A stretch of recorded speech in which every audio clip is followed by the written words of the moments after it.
ஜெபித்து ஆரம்பிப்போம். பரலோக பிதாவே, உம்மை துதிக்கிறோம், உம்மை ஸ்தோத்திரிக்கிறோம். இந்த மாலை வேளையிலே ஜெபிக்கும்படியாக எங்களை கூட்டி சேர்த்தபடியால் உமக்கு ஸ்தோத்திரம். இந்த ஜெப வேலையை எங்களுக்கு ஆசீர்வதித்து தாரும். இந்த ஜெபத்தில் எங்களை நடத்தும். எதை குறித்து எப்படி ஜெபிக்க வேண்டும் என்கிற காரியங்களை எங்களுக்கு காட்டும். உம்முடைய மனதில் உள்ள காரியங்களை நாங்கள் ஜெபிக்கும்படியாக, அதன் மூலமாக எங்களுடைய வாழ்க்கை, எங்களுடைய உலகம் எல்லாவற்றிலும் பெரிய மாற்றங்கள் ஏற்படும்படியாக உதவி செய்வீராக. இந்த நேரத்தை ஆசீர்வதித்து தருவீராக. இன்னும் தூரத்திலிருந்து இதில் கலந்து கொள்கிறவர்களை ஆசீர்வதிப்பீராக. உள்ளங்களோடு பேசுவீராக. இயேசுவின் நாமத்தில் ஜெபிக்கிறோம், ஆமென். 75வது சங்கீதத்துக்கு திருப்பிவோம். இந்த 75வது சங்கீதமும் கிட்டத்தட்ட 73வது சங்கீதம் மாதிரி. 73 ஞாபகம் இருக்கு இல்லையா அவங்களுக்கு? 2 வாரத்துக்கு முன்னாடி தான் அதை படித்தோம். 73வது சங்கீதத்தில் அங்கே ஆசாப் என்கிற அந்த சங்கீதக்காரன் நம்ம எல்லாருக்குள்ளே இருக்கிற ஒரு பெரிய கேள்வியை அங்கே கேட்குறான். என்ன சொல்கிறான்? துன்மார்க்கர் வர வர வளர்ந்துக்கிட்டே போகிறாங்க. அவங்க நல்ல செல்வத்திலையும் எல்லாத்துலேயும் பெருகிட்டே போகிறாங்க. அவர்களுக்கு நல்ல வாழ்வு உண்டாயிருக்கிறது. துன்மார்க்கருடைய வாழ்வை பற்றி அவன் பேசுகிறான்.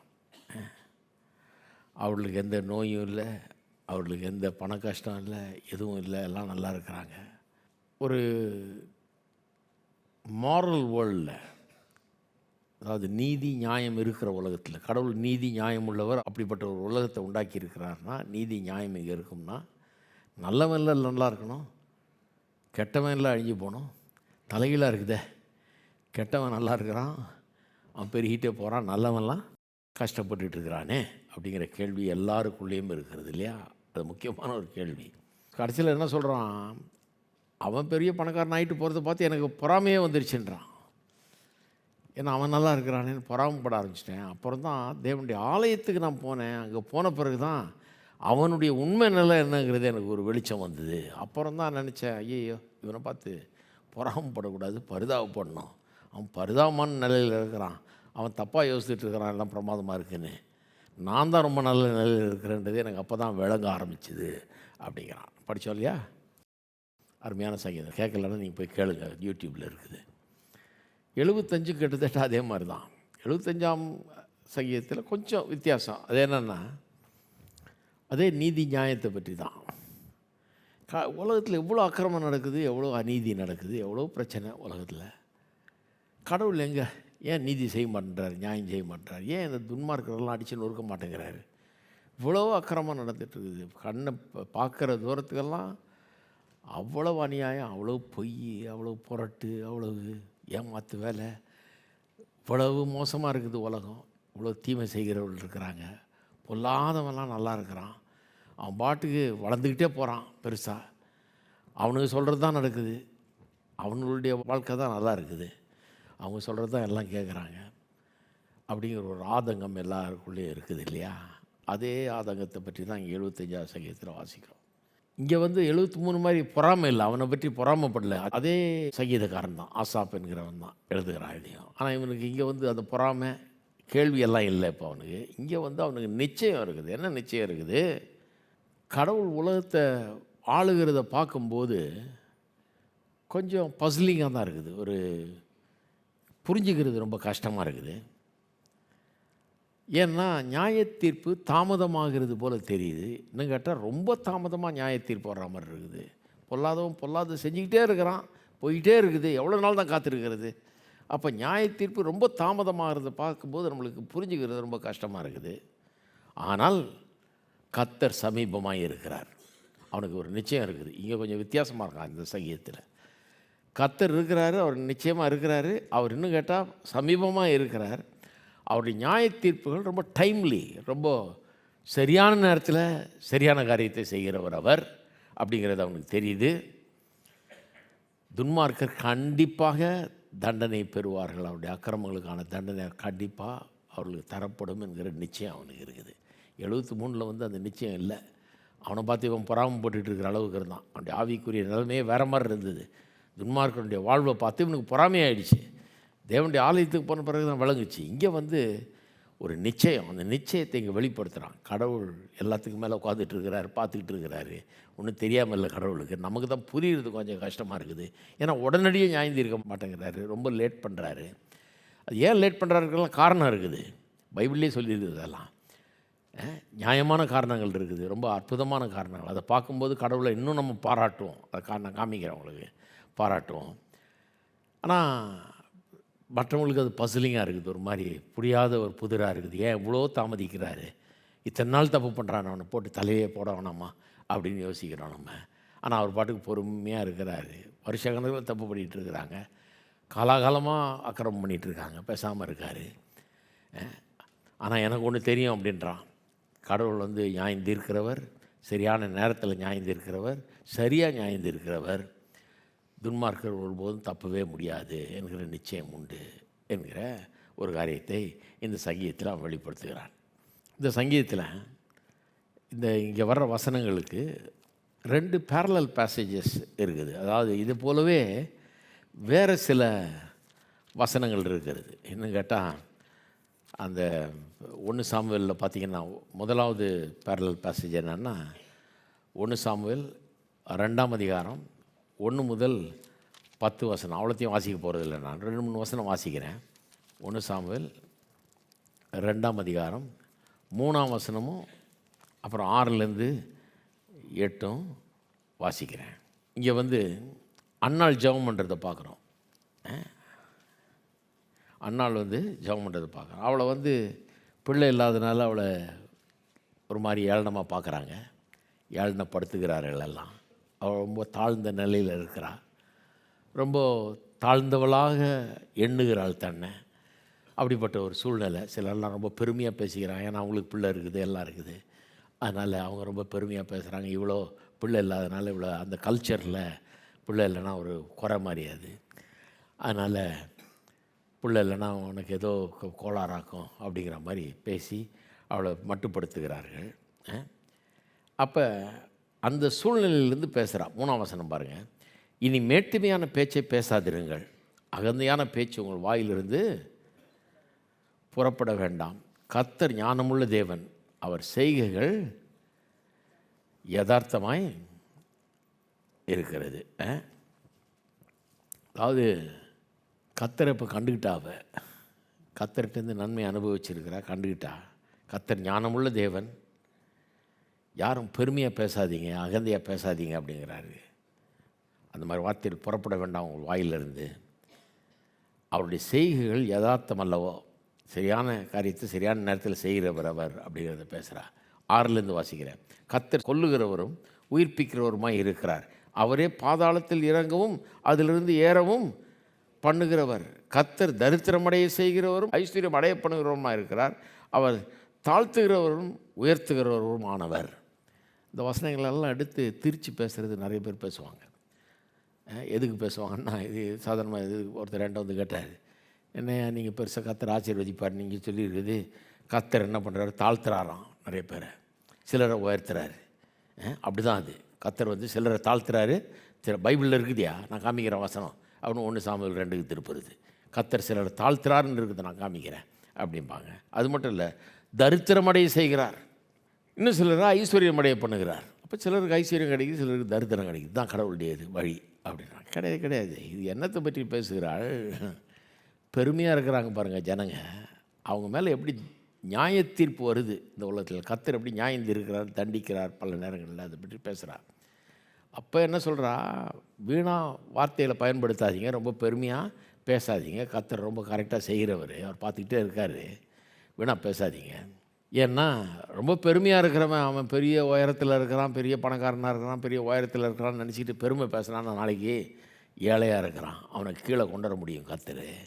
கீழே இருக்கிறவன், ரொம்ப ஏழையாக இருக்கிறவன், ஒன்றும் இல்லாமல் இருக்கிறவன், ஐயோ என்னெல்லாம் போட்டு நசுக்கிறாங்களே, என்னை ஏளனம் பண்ணுறாங்களேன்னு நினச்சி கண்ணீர் விடும்போது கர்த்தர் அவனை தூக்கி டாப்பில் கொண்டு போய் விட்டுறாரு. இது ஒரு ஜட்ஜ்மெண்ட், கடவுள் செய்கிற நியாய தீர்ப்பு மாதிரியே ஒழிய பொதுவாக கடவுளுடைய சித்தம் என்னன்றதை பற்றி டெக்ளரேஷன் கிடையாது. அது பார்க்கணுன்னு நீங்கள் ஏதேனும் தோட்டத்துக்கு போனோம், அங்கே கொஞ்சம் பேர் ஏழையாக கொஞ்சம் பேர் பணக்காரனாக வச்சாரா, கொஞ்சம் பேரை தாழ்த்தி கொஞ்சம் பேரை உயர்த்தி வச்சாரா, அதெல்லாம் கிடையாது. எல்லாரையும் உயர்ந்து இருக்கணும்னு தான் விரும்புகிறார். நீ கீழாயிராமல் மேலாக இருப்பாய், வாலாயிராமல் தலையாக இருப்பாய்ன்றது தான் அவருடைய சித்தம் பாருங்கள். அதனால் இதெல்லாம் அடுத்து தப்பு தப்பாக பேசக்கூடாது. இவ வந்து எந்த சூழ்நிலையில் பேசுகிறா? கர்த்தருடைய நியாய தீர்ப்பு. அவர் எப்படி நியாயம் தீர்க்கிறாரு, எப்படி பெருமை உள்ளவர்களை கீழே கொண்டாடுறாரு, தாழ்மை உள்ளவர்களை, தாழ்ந்து போனவர்களை, நசுக்கப்படுவர்களை எப்படி உயர்த்துறாரு அப்படின்றத பற்றி பேசுகிறா. அப்போ பெருமை உள்ளவன் என்னைக்காவது ஒரு நாள் கீழே கொண்டு வரப்படுவான். உங்கள் வாழ்நாள்லேயே நீங்கள் பார்த்துருக்கீங்க இல்லையா? என் வாழ்நாள் நான் பார்த்துருக்கேன். பெரிய மூக்கை தூக்கி வச்சுக்கிட்டு பெரிய ஆஹா ஓஹோன்னு இருந்த ஆளுங்க, அவங்கள யாருமே கீழே கொண்டாட முடியாதுன்ற ஆளுங்க கீழே வந்து அப்படி பிச்சைக்காரனானதை பார்த்துருக்கிறேன். நான் ஒன்றும் இல்லாதவனானதை பார்த்துருக்கிறேன். அவனுடைய பெருமை, அகந்தை, மேட்டிமை எல்லாம் அழிஞ்சு போகிறத அப்படியே பார்த்துருக்குறேன். அவ்வளவு பெருமை, அவ்வளோ மேட்டிமை, அவ்வளோ அகங்காரம் இருந்தது. அதே நேரத்தில் ஒன்றும் இல்லாத இருந்தவன், தாழ்ந்த நிலையில் இருந்தவன், எல்லாரும் காலால் எட்டி உதைக்க நிலையில் இருந்தவன், கீழே இருந்தவன் மேலே போகிறதையும் நான் பார்த்துருக்கிறேன். இதே ஊரில் இதே இடத்துல பார்த்துருக்குறேன் நான். கர்த்தர் அப்படி பண்ணுறவர். எத்தனை பேர் நம்புறீங்க? கீழே இருக்கவனை மேலே கொண்டாடுறார். தாழ்மை உள்ளவனை கர்த்தர் மேலே கொண்டு வர்றார். பெருமை உள்ளவனை கர்த்தர் எதிர்த்து நிற்கிறார். அதை பற்றி பேசுகிறாவ. கர்த்தருடைய சித்த நலரை பற்றி அப்படின்னு கிடையாது. அது கிடையாது. கொஞ்சம் பேரை ஏழையா, கொஞ்சம் பேர் பணக்காரனா, கொஞ்சம் பேரை தாழ்ந்தவனா, கொஞ்சம் பேரை உயர்ந்தவனா, இன்னும் கொஞ்சம் போனால் எல்லாம் ஜாதியெல்லாம் கூட கடவுள் தான் உண்டாக்குனாருன்றுவாங்க. அந்த மாதிரியான ஆளுங்க வெவ்வேறு ஜாதியாக, கீழ் ஜாதி, மேல் ஜாதின்னு வச்சுருக்கிறார் கடவுள் அப்படின்னு கடவுள் மேலே எல்லாத்தையும் தூக்கி போட்டுருவானு. தப்பு. பைபிளில் கரெக்டாக புரிஞ்சுக்கணும். கர்த்தர் கொஞ்சம் பேரை தாழ்த்தி, கொஞ்சம் பேரை உயர்த்தி, கொஞ்சம் பேரை பணக்காரனாக்கி, கொஞ்சம் பேரை ஏழையாக்கி, யாரை ஏழையாக்கலாம், யாரை பணக்காரனாக்கலான்னு பார்த்து சீட்டு போட்டு ஆக்கிட்டு இருக்கிறாரு. இதெல்லாம் தப்பு. அதெல்லாம் கிடையாது. இது வந்து கர்த்தர் சரியாக நியாயம் தீர்க்கிறவர். அகந்தை, பெருமை, மேட்டிமை இருக்கிறவனை கீழே கொண்டு வருவார். தாழ்ந்து இருக்கிறவனை அவனை மேலே தூக்குவார் கடவுள். இது உலகத்தில் நடக்கிற இது. கர்த்தருடைய நியாய தீர்ப்பை நம்ம கடைசி நாளில், நியாய தீர்ப்பு நாளில் பார்க்க வேண்டியதில்லை, இப்போவே நடக்கிறத நாம் பார்க்கலாம் என்கிறத அது சொல்லுகிறது. அது மட்டும் இல்லை, இன்னொரு பேசேஜ் இருக்குது. அது லூக்கா 1ஆம் அதிகாரத்தில் இந்த மேக்னிஃபிகேட்னு, அதாவது மரியாளின் பாடல்னு சொல்லுவோம் இல்லையா? அதாவது மரியாளுக்கு வந்து சொல்லப்படுகிறது, அவள் கற்பம் தரித்து ஒரு குமாரனை பெறுவாள். அவர் வந்து ஜனங்களை பாவத்திலேருந்து ரட்சிப்பார்லாம் சொல்லி தேவதூதன் சொல்லி, அதுக்கப்புறம் என்ன சொல்கிறான், அவனுடைய உறவினர் எலிசபெத்து, அவளும் இவ்வளோ நாள் கர்ப்பவதியாக ஆக முடியல, இப்போ வயசான காலத்தில் கர்ப்பவதி ஆகிருக்கா அப்படின்னு சொன்னோன்னே இவள் அவளை போய் பார்க்குறா. 2 பேரும் கர்ப்பவதியாக இருக்கிறாங்க. இப்போ ஒன்று வந்து கல்யாணம் ஆகாத ஒரு பொண்ணு, இன்னொன்று வந்து கல்யாணம் ஆகி குழந்தையே பெறாமல் ரொம்ப வருஷமாக ஆகி வயசான காலத்தில் இருக்கிற ஒரு பொண்ணு. 2 பேரும் கற்பம் தரித்து மீட் பண்ணுறாங்க. மீட் பண்ணும்போது ஆவியினால் நிறைஞ்சு அங்கே பேசுகிறாங்க. அந்த பாடல் தான் மேக்னிஃபிகாட்னு சொல்கிறோம், மரியாளின் பாடல். 51லேருந்து 53 வரைக்கும் வாசிக்கிறேன். அந்த பாடல் வெறும் அந்த வசனங்களில், அதுக்கு முன்னாடி பல வசனங்கள்லேருந்து ஆரம்பிக்குது. ஆனால் வெறும் அந்த 3 வசனங்களை வாசிக்கிறேன். 51லேருந்து. தம்முடைய புயத்தினாலே பராக்கிரமம் செய்தார். ஏன் அதை பாடுறான்னா, ஒரு சாதாரண ஒரு கிராமத்து பெண்ணு, அவளை தெரிந்தெடுத்துக்கிட்டார் கர்த்தர் இந்த உலகத்துக்குள்ளே வர்றதுக்கு. தேவாதி தேவன், கர்த்தாதி கர்த்தன், வானத்தையும் பூமி உண்டாக்குனவர் வர்றதுனா, ஐயோ பெரிய அரண்மனையில் வந்திருக்கலாம். ரோம பேரரசனுடைய அரண்மனையில் அன்றைக்கி இருக்கிற மிக பணக்கார குடும்பத்தில் மிகப்பெரிய இதுலேருந்து வந்திருக்கலாம். அவர் பெரிய அந்தஸ்துள்ள பவர்ஃபுல்ல ஒரு இதுலேருந்து வந்திருக்கலாம். அப்படி தேர்ந்தெடுக்கலை. எப்படி தேர்ந்தெடுக்கிறாரு? வேணுன்னே ஒரு சாதாரண கிராமத்து பெண்ணை தேர்ந்தெடுத்து அவள் மூலமாக, ஒரு சாதாரண பெண்ணின் மூலமாக இந்த உலகத்துக்குள்ளே அவர் வர்றார். அதான் அவர் சொல்கிறார், தம்முடைய புயத்தினாலே பராக்கிரமம் செய்தார், இருதய சிந்தையில் அகந்தை உள்ளவர்களை சிதறடித்தார். அவருடைய வருகையே, அவர் குழந்தையா வந்து பிறந்ததே வந்து பெருமை உள்ளவர்களெல்லாம் நாக் அவுட் பண்ண மாதிரி ஆகிடுச்சு. நாங்கள் தான் பெரிய குடும்பமாக்கும், இத்தனை இதாக்கும், நாங்கள் எந்த ஜாதியாக்கும் சொல்கிறோன்னெல்லாம் விட்டுட்டு கடைசியில் ஒரு சாதாரண பெண்ணு மூலமாக வருகிறார். பலவான்களை ஆசனங்களிலிருந்து தள்ளி தாழ்மையானவர்களை உயர்த்தினார். பசி உள்ளவர்களை நன்மையினால் நிரப்பி ஐஸ்வர்யம் உள்ளவர்களை வெறுமையாய் அனுப்பிவிட்டார். இதுவும் அதே மாதிரி தான். கர்த்தர் எப்படி தாழ்ந்து கிடக்கிறவங்களை உயர்த்துகிறாரு, பெருமை, மேட்டிமை, அகந்தை உள்ளவர்களை ஒன்றும் இல்லாமல் கீழே கொண்டு வர்றாரு. நியாய தீர்ப்பு, அது கடவுளுடைய நீதியான நியாய தீர்ப்பை பற்றி இங்கே அப்படி சொல்லுது. இந்த வார்த்தைகள்லாம் முக்கியமாக அன்னாளுடைய வார்த்தைகள்லாம் பார்த்திங்கன்னா அப்படியே ஆசாப் அந்த வார்த்தைகளை பயன்படுத்துகிற மாதிரி இருக்குது. அவனுடைய சங்கீதத்தில் அந்த வார்த்தைகளை அப்படியே பயன்படுத்தினது போல் இருக்கலாம். சில வார்த்தைகள்லாம் அங்கேருந்தே எடுத்துருக்கலாம். 75ஆவது சங்கீதத்துக்கு சில வார்த்தைகள் அவன் அங்கே இன்ஸ்பிரேஷனாக எடுத்துருக்கலாம். அவளுடைய ஜெபம், அவள் வந்து சாமுவேலின் காலத்தில் வாழ்ந்தவள் இல்லையா, சாமுவேலுக்கு தாயார். அப்போ சவுல் ராஜாலாம் அதுக்கப்புறம் வந்தவர் தான், தாவீதெல்லாம் அதுக்கு பிறகு வந்தவங்க இல்லையா? அப்போ அவள் ரொம்ப முன்னாடி வாழ்ந்தவள். அவளுடைய ஜெபம் ஒருவேளை அவள் வேண்டுதல் எல்லாருக்கும் தெரிஞ்சிருக்கலாம். அதன் மூலமாக அந்த வார்த்தைகளை அவன் பயன்படுத்தியிருக்கலாம், தெரியல. பட்டு அந்த வார்த்தைகள் கிட்டத்தட்ட அந்த விதமான வார்த்தைகள் இங்கே பயன்படுத்தப்படுகிறது 75ஆம் சங்கீதத்தில். ஏன்னா ஸ்பிரிட் ஆஃப் த சாம், அந்த அந்த பாட்டினுடைய ஸ்பிரிட் அது. தாழ்மை உள்ளவரில் உயர்த்துறாரு, வேற்றுமை உள்ளவரில் கீழே கொண்டு வர்றாரு அப்படிங்கிறது தான் இந்த இது. அதனால் கர்த்தர் எங்கே நியாயம் தீர்க்கலையே, எங்கே கர்த்தர் நீதி செய்யலையே, இவ்வளோ அக்கிரமம் நடக்குது, இவ்வளோ அக்கிரமக்காரன் பெருகிட்டே இருக்கிறான், அவன் நல்லா இருக்கிறான், அதெல்லாம் ஒன்றும் செய்யலையே கர்த்தர்னு யோசிக்க வேணாம். கிறிஸ்தவர்கள் ஒரு காரியத்தை புரிஞ்சு கொள்ள வேணும் அப்படின்றது இங்கே சொல்லு. சரி, இது அவுட்லைன் பண்ணணும்னா முதல் வசனம், ஃபஸ்ட்டு வசனம் வந்து கர்த்தரை துதிக்கிற ஒரு துதி. எல்லோரும் சேர்ந்து காங்கிரிகேஷன், ஏன்னா உம்மை துதிக்கிறோம் அப்படிங்கிறான். அப்போ கூட்டமாக சேர்ந்து துதிக்கிறாங்க கர்த்தரை. எதுக்கு துதிக்கிறாங்க? தேவனே உம்மை துதிக்கிறோம், உமது நாமம் சமீபமாக இருக்கிறது என்று உமது அதிசயமான கிரியைகள் அறிவிக்கிறது. நல்லா கவனிங்க, உம்முடைய நாமம் சமீபமாக இருக்கிறது என்ற உம்முடைய அதிசயமான கிரியைகள் அறிவிக்கிறது அப்படின்றான். அப்போ நாமம் சமீபமாக இருக்கிறதுனா அவரே சமீபமாக இருக்கிறார். சமீபமாக இருக்கிறதா கிட்ட இருக்கிறார், தூரத்தில் இல்லை, கிட்ட இருக்கிறாரு. ஏன்னா அக்கிரம அநியாயம் பெருகிறத பார்க்குற ஜனங்கள் என்ன நினைக்கிறாங்க? கடவுள் எங்கே காணுமே, அவர் எங்கேயோ தூரத்தில் இருக்கார். வானத்தில் இருக்கிறவருக்கு, பரலோகத்தில் இருக்கிறவருக்கு, இங்கே பூமியில் கஷ்டப்படுறவருடைய கஷ்டம் எங்கே தெரிய போகுதுன்னு யோசிச்சுட்டு இருக்காங்க. சங்கீதக்காரன் சொல்கிறான், இல்லை இல்லை இல்லை, உம்மை துதிக்கிறோம் தேவனே, உம்மை துதிக்கிறோம். ஏன்? உமது நாமம் சமீபமாக இருக்கிறது என்று உமது அதிசயமான செயல்கள் அறிவிக்கிறது. உம்முடைய செயல்களை பார்த்தா எப்படி மனுஷருடைய வாழ்க்கையில் தலையிடுறீர், வந்து எப்படி கீழே கிடக்கிறவனை தூக்குறீர், மேலே கிடக்கிறவனை நியாயம் திருத்தி கீழே தள்ளுறீர், எப்படி காரியங்களை செய்கிறீர், எப்படி ஜனங்களை வாழ வைக்கிறீர், காப்பாற்றுகிறீர், ஜனங்களுக்கு பராமரிக்கிறீர்னு பார்க்கும்போது நீர் தூரமாக இல்லை ஆண்டவரே, நீர் சமீபமாக தான் இருக்கிறீர் என்கிறத இங்கே சொல்கிறான். அப்போ தேங்க்ஸ் கிவிங், இந்த சாமி எங்கே ஆரம்பிக்குது? கர்த்தரை துதிக்கிறதுல ஆரம்பிக்கிறது. சமீபமாக இருக்கிறார் கர்த்தர். சமீபமாக இருக்கிறாருன்னா இது வந்து ரெண்டு விதத்தில் இதை எடுத்துக்கலாம். ஒன்று, சமீபமாக இருக்கிறாருன்னா அக்கிரமக்காரர்களுக்கு வந்து அது ஒரு எச்சரிக்கை. அக்கிரமக்காரர்களுக்கு அது என்ன சொல்லுது? இங்கே பாரு, கடவுள் ரொம்ப தூரத்தில் இல்லை, உன்னை பார்க்கலன்னு நினச்சிக்காத, நீ செய்கிறதெல்லாம் தெரியாதுன்னு நினச்சிக்காத, உன் அக்கிரமெல்லாம் யாருக்கும் தெரியாதுன்னு நினச்சிக்காத, கடவுள் கிட்ட இருக்கிறார், அவர் பார்க்குற தூரத்தில் தான் நீ இருக்கிற, கண்ணுக்கு தப்ப முடியாது, கண்டிப்பாக கர்த்தர் நியாயம் தீர்ப்பார் என்கிற ஒரு எச்சரிப்பாய் அது இருக்கிறது. அந்த விதத்தில் சொல்லலாம் கர்த்தர் சமீபமாக இருக்கிறார், அப்படி அர்த்தமாகலாம். இன்னொரு அர்த்தம் என்னென்னா, விசுவாசிகளுக்கு சொல்கிறாரு, கர்த்தர் ரொம்ப தூரத்தில் இல்லைப்பா, நீ கர்த்தர் எங்கேன்னு கேட்காத, கர்த்தர் is just around the corner, இதோ இங்கே தான் இருக்கிறார். உன் தேவைக்கு ஏற்ற மாதிரி உன் அவசரத்துக்கு இங்கே வருவார், கண்டிப்பாக உனக்கு உதவி செய்வார், உன் கூட இருப்பார், உன்னை தூக்கி விடுவார், உனக்கு கை கொடுப்பார்.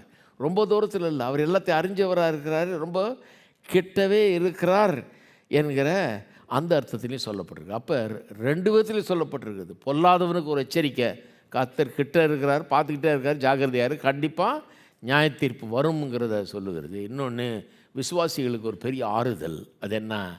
கர்த்தர் தூரமாக இல்லை. உங்கள் பிரச்சனையின் மத்தியில், உங்கள் வியாதியின் மத்தியில், உங்கள் தேவைகள் மத்தியில், நீங்கள் சந்திக்கிற அச்சுறுத்தல்கள் மத்தியில், உங்களுடைய பயங்களின் மத்தியில், உங்களுடைய குழப்பங்கள் மத்தியில் கடவுள் எங்கேன்னு கேட்டிங்கன்னா, கடவுள் தூரமாக இல்லைங்க, கடவுள் ரொம்ப கிட்ட இருக்கிறாரு. ஆகவே கர்த்தரை நாம் துதிக்கிறோம். எத்தனை பேர் இன்றைக்கு கர்த்தரை துதிக்க, நம்ம கொஞ்சம் நேரம் கர்த்தரை துதிப்போம். கர்த்தர் தூரமாக இல்லை. நீங்கள் நான் இங்கே வந்திருக்கிறவங்களுக்கு சொல்லுகிறேன், இன்னொன்று தூரத்தில் இருந்து இதில் கலந்து கொண்டிருக்கிறவங்களுக்கு சொல்கிறேன், நீங்கள் தூரமாக இருந்தீங்கன்னா எங்களுக்கு தூரமாக இருக்கலாம், கர்த்தருக்கு தூரமாக இல்லை. கர்த்தர் உங்கள் பக்கத்திலே இருக்கிறார். எந்த நாட்டில் இருந்தாலும் சரி, எந்த ஊரில் இருந்தாலும் சரி, வீட்டில் இருந்தாலும் சரி, காட்டில் இருந்தாலும் சரி, எங்கே இருந்தாலும் கர்த்தர் சமீபமாக இருக்கிறார். சமீபமாக இருக்கிறார். உங்கள் பிரச்சனையின் மத்தியில் அவர் இருக்கிறார், கூடவே இருக்கிறார். ஷாத்ராக், மேஷாக், ஆபேத்நேகோவுடன் 4வது மனிதனாக அந்த அக்கினி சூழலில் உள்ள நுழைஞ்சவர். நான் சொல்லுகிறேன், உங்களோடும் என்னோடு கூடும் அக்கினி போன்ற சோதனையில் உலாவி கொண்டிருக்கிறார். அதனால தான் நம்ம அக்கினியில் போடப்பட்டோம் என்கிற அந்த வாசனை கூட நம்ம மேலே இருக்காது. நீங்கள் நினைக்கிறீங்க இவ்வளோ பெரிய பிரச்சனைகள் இருக்கிறேன்னு. நான் சொல்கிறேன், அந்த பிரச்சனையிலிருந்து முற்றிலுமாய் உங்களை காப்பார், உங்களை வழி நடத்துவார், உங்களுக்கு போதுமானவராக இருப்பார். அப்பேற்பட்ட நல்ல தேவன் இவர். சமீபமாக இருக்கிறார். எல்லாம் சொல்லுவோம், கர்த்தர் சமீபமாய் இருக்கிறார். என் கூடவே இருக்கிறார். எனக்கு அருகாமையிலே இருக்கிறார். கர்த்தர் சமீபமாய் இருக்கிறார். எல்லாவற்றையும் காண்கிறார். என் தேவைகளை அறிந்திருக்கிறார். எனக்கு போதுமானவராய் இருக்கிறார். நம்ம எல்லாரும் கர்த்தரை துதிப்போம். கர்த்தர் சமீபமாக இருக்கிறபடினால இந்த ஜனங்கள் துதித்தது போலவே நாமும் துதிப்போம். ஸ்தோத்திரம் கர்த்தாவே, உமக்கு ஸ்தோத்திரம். சமீபமாக இருக்கிற தேவனே, உமக்கு ஸ்தோத்திரம். ஓ உமக்கு ஸ்தோத்திரம், ஸ்தோத்திரம், ஸ்தோத்திரம் கர்த்தாவே. தூரமாய் இருக்கிறோம் என்று நினைத்து கொண்டிருக்கிறவர்களுக்காக ஜெபிக்கிறோம் கர்த்தாவே. அவர்களுக்கு சமீபமாய் நீர் இருக்கிறீர், சமீபமாய் இருக்கிறீர். ஓ ஸ்தோத்திரம் கர்த்தாவே, ஸ்தோத்திரம். ஓ சமீபமாக இருக்கிறபடி ஆளுமுக்கு ஸ்தோத்திரம். அவர்கள் உதவக்கூடிய அவ்வளவு அருகாமையில் இருக்கிறீர். ஓ உம்முடைய கரம் அவர்களை தொட முடியும். நீர் அவ்வளவு சமீபமாக இருக்கிறீர். அவர்களுக்கு அருகாமையில் இருக்கிறீர். கை கொடுக்கக்கூடியவராக இருக்கிறீர். தூக்கிவிடக்கூடியவராக இருக்கிறீர். விடுவிக்கக்கூடியவராக இருக்கிறீர். அற்புதங்களை செய்யக்கூடியவராக இருக்கிறீர். ஓ உமக்கு ஸ்தோத்திரம். நீ தூரமாய் இல்லை, சமீபமாக இருக்கிறபடி ஆளுமுக்கு ஸ்தோத்திரம். அவருடைய தேவையின் மத்தியிலே, பிரச்சனையின் மத்தியிலே, எல்லா சவால்கள் மத்தியிலே, வாழ்க்கையின் சகல பயங்கரமான சூழ்நிலை மத்தியிலே சமீபமாக இருக்கிறதை உணரட்டும் கர்த்தாவே. இந்த சபை மக்கள் நீர் சமீபமாக இருக்கிறீர் என்பதை ஒவ்வொரு நாளும் உறுதி செய்யட்டும். தூரமாக இருக்கிறவர் அல்ல நீர். உம்மை துதிக்கிறோம் கர்த்தாவே. சமீபமாக இருக்கிற தேவனே, உமக்கு ஸ்தோத்திரம், ஸ்தோத்திரம், ஸ்தோத்திரம், ஸ்தோத்திரம், ஸ்தோத்திரம் கர்த்தாவே. சமீபமாக இருக்கிறபடி ஆளுமுக்கு ஸ்தோத்திரம், ஸ்தோத்திரம். ஒவ்வொரு நாளும் சொல்லுங்கள் அதை. கர்த்தாவே நீர் சமீபமாக இருக்கிறீர். உங்கள் பிரச்சனையின் நடுவில் எங்கே இருக்கிறார் கர்த்தர்னா ரொம்ப தூரத்தில் இல்லை, சமீபமாக இருக்கிறார், சமீபமாக இருக்கிறார். அதனால தான் நம்ம கத்த கூட வேண்டியதில்லை. ஜெபத்தில் லேசாக சொன்னாலே போதும், அவர் கேட்கும். எனக்கு கிட்ட இருக்கிறார், சமீபமாய் இருக்கிறார். சரி, 2ஆம் வசனத்தில் 5ஆம் வசனம் வந்து 2வது பகுதி. முதல் பகுதி வந்து துதி, கர்த்தரை துதிக்கிற துதி. ஏன் துதிக்கிறாங்க? அவர் சமீபமாக இருக்கிறாருன்னு சொல்லி துதிக்கிறாங்க. அவருடைய செயல்கள்லாம் காமிக்குது. அவர் ரொம்ப தூரத்தில் இல்லை, கிட்ட தான் இருக்கிறாரு. ஏன்னா ஏற்ற நேரத்தில் வந்து விடுவிக்கிறாரே, செய்கிறாரே. அதனால் அவருடைய செயலை பார்க்கும்போது அவர் சமீபமாக இருக்கிறாருன்றது விளங்குதுன்றாங்க. 2வது வசனத்திலேருந்து வாசிக்கிறேன், 5ஆம் வசனம் வரைக்கும். நியமிக்கப்பட்ட காலத்திலே யதார்த்தமாய் நியாயம் தீர்ப்பேன். பூமியானது அதன் எல்லா குடிகளோடும் கரைந்து போகிறது. அதன் தூண்களை நான் நிலைநிறுத்துகிறேன். சேலாம். வீம்புக்காரரை நோக்கி வீம்பு பேசாதேயுங்கள் என்றும், துன்மார்க்கரை நோக்கி கொம்பை உயர்த்தாதிருங்கள் என்றும் சொன்னேன். உங்கள் கொம்பை உயரமாய் உயர்த்தாதிருங்கள், இருமாப்புள்ள கழுத்துடையவர்களாய் பேசாது இருங்கள். இந்த 2வது பகுதி வந்து தேவனே பேசுகிறார். அங்கே மாறுது பார்த்தீங்களா டோன்னு. முதல்ல வந்து உம்மை துதிக்கிறோம்னு ஆரம்பிக்குது. அப்போ காங்கிரிகேஷன், இந்த கூட்டத்தார், இஸ்ரவேல் ஜனங்கள் தேவனை துதிக்கிறாங்க இல்லையா? தேவனே உம்மை துதிக்கிறோம் அப்படிங்கிறாங்க. 2வது வசனம் எப்படி ஆரம்பிக்க பாருங்கள். நியமிக்கப்பட்ட காலத்தில் யதார்த்தமாக நியாயம் தீர்ப்பேன். இங்கிலீஷில் வந்து அது ஆரம்பிக்கும் போதே எப்படி ஆரம்பிக்குதுன்னா, I choose the appointed time அப்படி தான் ஆரம்பிக்குது. நான் சொல்கிறேன் அப்படின்னு சொல்லி தான் ஆரம்பிக்கிறார் 2வது பகுதியை. நான் சொல்கிறேன் கேளுங்கிற மாதிரி. நியமிக்கப்பட்ட காலத்திலே யதார்த்தமாய் நியாயம் தீர்ப்பேன். 2-3 வசனம் வந்து முதல்ல விசுவாசிக்கு சொல்லப்படுகிற காரியம். விசுவாசிக்கு ஒரு அஷூரன்ஸ், அவனுக்கு ஒரு உறுதியை தர்றார். பா, நான் ஒன்றும் விட்டுற மாட்டேன், அக்கிரமத்தை அப்படியே தொடர விட மாட்டேன், நான் வந்து கண்டிப்பாக நியாயம் தீர்ப்பேன் அப்படிங்கிறத சொல்கிறார். அதுதான் இங்கே சொல்கிறார். நியமிக்கப்பட்ட காலத்தில் யதார்த்தமாக நியாயம் தீர்ப்பேன். பூமியானது எல்லா குடிகளோடும் கரைந்து போகிறது, அதன் தூண்களை நான் நிலைநிறுத்துகிறேன். 4-5 வந்து பாருங்கள். வீம்புக்காரரை நோக்கி வீம்பு பேசாதேயுங்கள் என்றும், துன்மார்க்கரை நோக்கி கொம்பை உயர்த்தாதீர்களும் என்று சொன்னேன். இங்கே வந்து துன்மார்க்கருக்கு வார்னிங், அவனை பார்த்து பேசுகிறாரு. 2-3 விசுவாசியை பார்த்து பேசுகிறாரு. விசுவாசியை பார்த்து என்ன சொல்கிறாரு? பயப்படாதப்பா, அவசரப்படாத, நியமிக்கப்பட்ட காலத்தில், அட் த அப்பாயிண்டட் டைம், சரியாக நேரம் பார்த்து நான் கிரியை செய்கிற ஆள் நான், அதனால் பயப்படாத, கரெக்டாக என் நேரம் வரும், அந்த நேரத்தில் நான் கிரியை செய்வேன்றாரு. அப்புறம் அக்கிரமக்காரனை பார்த்து சொல்கிறாரு, வீம்பு பேசாதேயுங்கள், துன்மார்க்கரை நோக்கி கொம்பை உயர்த்தாதீர்கள் என்று சொன்னேன். உங்கள் கொம்பை உயரமாய் உயர்த்தாதிருங்கள், இருமாப்புள்ள கருத்துள்ளவர்கள பேசாதிருங்கள். அப்போ 2 பேர்ட்டையும் பேசுகிறார். மறுபடியும் 2 பேரும் வர்றாங்க பாருங்கள் பிக்சரில். விசுவாசிக்கு ஆறுதல், துன்மார்க்கனுக்கு எச்சரிக்கை. விசுவாசிக்கு என்ன ஆறுதலை தர்றாரு? என்ன ஆறுதலை தர்றாருன்னா, ஒருவேளை நீ பார்க்குற சூழ்நிலையில் பார்க்கும்போது கடவுளே இங்கே இல்லை, கடவுள் நியாயத்தை பற்றி எந்த வருத்தமும் படுறதில்லை, கவலையும் படுறதில்ல அப்படின்னு ஒருவேளை நீ நினைக்க தோன்றும். ஆனால் நான் சொல்கிறேன் அப்படின்றாரு, நான் நியமிக்கப்பட்ட காலத்தில் யதார்த்தமாய் நியாயம் தீர்ப்பேன். டைம்லி ஜஸ்டிஸ், சரியான நேரத்தில் நியாயம் தீர்ப்பேன். நம்மளாக இருந்தால் என்ன பண்ணுவோம், முதல் தடவை வாலாட்டின உடனே ஒட்டை நறுக்கிடுவோம் வாழை, இல்லையா? நல்ல காலம் நம்மளை நியாயாதிபதியாக வைக்கலை.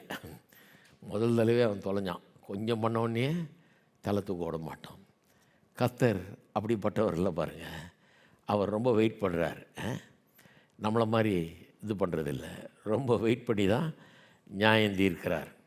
அது சார்ல்ஸ் ஸ்பர்ஜன்ற ஒரு ட்ரெஷரி ஆஃப் டேவிட்னு இந்த சங்கீதங்களை பற்றி எழுதுகிறார் பாருங்கள். ஒரு இதில் அவர் சொல்கிறார், 74ஆம் சங்கீதத்தை பற்றி. 74ஆம் சங்கீதத்தில் 1ஆம் வசனம் சொல்லுது, தேவனே நீர் எங்களை என்றென்றைக்கும் ஏன் தள்ளிவிடுகிறீர்? உமது மேய்ச்சலின் ஆடுகளின் மேல் உமது கோபம் ஏன் புகைகிறது? ஸ்மோல்ட்ரிங் ஆங்கர்னு வருது ஒரு டிரான்ஸ்லேஷனில். அதாவது தீ வர்றதுக்கு முன்னால் ஸ்மோக் வருது பாருங்கள், அந்த மாதிரியாம் கடவுளுடைய கோபம். அப்படி வர்ணிக்கிறார் அதை. நீங்கள் இந்த பூத கண்ணாடியை வச்சு ஒரு பேப்பரை சூரிய ஒளி அதில் பூத கண்ணாடி மூலமாக காட்டு சூடேற்றி கொஞ்சம் நேரம் ஆகும். சூடேற்றி ஏற்றி ஏற்றி ஏற்றி திடீர்னு கொஞ்சம் ஸ்மோக் வரும், அப்புறம் பட்டுன்னு ஒரு சவுண்டு கேட்கும், அதுக்கப்புறம் நெருப்பு வரும். ஆனால் ரொம்ப நேரம் ஆகும். பற்றி குச்சி இல்லாமையே பற்ற வைக்க முடியும், நெருப்பு பற்ற வைக்க முடியும். பார்த்துருப்பீங்க இல்லையா? கடவுளுடைய கோபம் அப்படிப்பட்டதான். தடார்னு கோபப்பட்டு எதையும் செய்கிறவர் கிடையாது. அவருடைய கோபம் அப்படியே மொல்லமாக தான் வருது. அது ரொம்ப நேரம் ஆகுது, ரொம்ப நேரம் டிலே ஆகிற மாதிரி இருக்குது. ஆனால் அப்படியே அதனுடைய அறிகுறிகள் தெரியுது. கொஞ்சம் ஸ்மோக் வருது, அதுக்கப்புறம் கொஞ்சம் நெருப்பு வருது, அதுக்கப்புறம் அது பற்றி எரிகிறது. அப்படி தான் வரும் அப்படிங்கிற மாதிரி ஸ்பர்ஜன் அதை ரொம்ப அழகாக அதை விளக்குகிறத அங்கே பார்க்கலாம். ஏன் கர்த்தர் அப்படி மெதுவாக பண்ணுறார்? ஏன் அவ்வளோ டிலே ஆகுது? டக்குன்னு பற்ற வைக்க வேண்டியதானே, அக்கினி அனுப்பிச்சு நியாயம் தீர்க்க வேண்டியதானே, இவன் அக்கினி கடலில் தூக்கி போட வேண்டியதானே. எதுக்கு அவ்வளோ ஸ்லோவாக மொல்லமாக வெயிட் பண்ணி பண்ணணும் அப்படின்றதுக்கு 2 காரணங்கள் வேதவசனம் சொல்லுது. ஒன்று என்னென்னா, அந்த அக்கிரமக்காரன் மனம் திரும்புவதற்கு ஒரு வாய்ப்பை தர வேணும். அதுதான் ரோமரில் படிச்சுக்கிட்டு வரோம் நாங்கள், இல்லையா? ரோமருக்கு கேட்குறவங்க டியூஸ்டே நைட் வர்றவங்களுக்கு தெரியும். உங்களுக்கு 2ஆம் அதிகாரத்தில் அதுதான் படிக்கிறோம். அதாவது சிலர் என்ன பண்ணுறாங்களாம், கர்த்தருடைய தயவு, பொறுமை, நீடிய சாந்தம் இவைகளை அலட்சியம் பண்ணுறாங்களாம். எப்படி அலட்சியம் பண்ணுறாங்களாம்? இவ்வளோ நாள் நரகமும் கிடையாது, ஒன்றும் கிடையாது, எந்த நியாய தீர்ப்பும் கிடையாது, எவ்வளோ அக்கிரமம் ஆயிரக்கணக்கான வருஷம் நடந்துகிட்டு இருக்குது, ஆனால் ஒன்றுமே பண்ணலையே. அப்போ இனிமை பண்ணுவாருங்கிறது எப்படி? இவ்வளோ நாள் பண்ணாதவர் இனிமை பண்ணுவாரா? அதனால் தைரியமாக அக்கிரமம் பண்ணலாம் அப்படின்னு சிலர் முடிவு பண்ணிட்டாங்க. ஏன்னா நியாய தீர்ப்பே நடக்காது, இவ்வளோ நாள் நடக்காது, இனிமேல் நடக்குமான்னு. அப்போ சொல்கிறார் பவுல், நீ அலட்சியம் பண்ணுறியா கடவுளுடைய தயவையும் நீடிய பொறுமையும் சாந்தத்தையும்? ஏன் தெரியுமா தயவோடு நீடிய பொறுமையோடு சாந்தத்தோடு இருக்கிறாரு? ஏன்னா மனம் திரும்புதலுக்கு ஏதுவாக அவருடைய தயவு உன்னை நடத்த வேணும் என்று அவர் அப்படி இருக்கிறார். ஏன் தயவு காட்டுறாரு உனக்கு? பாவி கூட ஏன் தயவு காட்டுறாரு? பாவி கூட ஏன் இன்றைக்கி நல்லா இருக்கிறான்?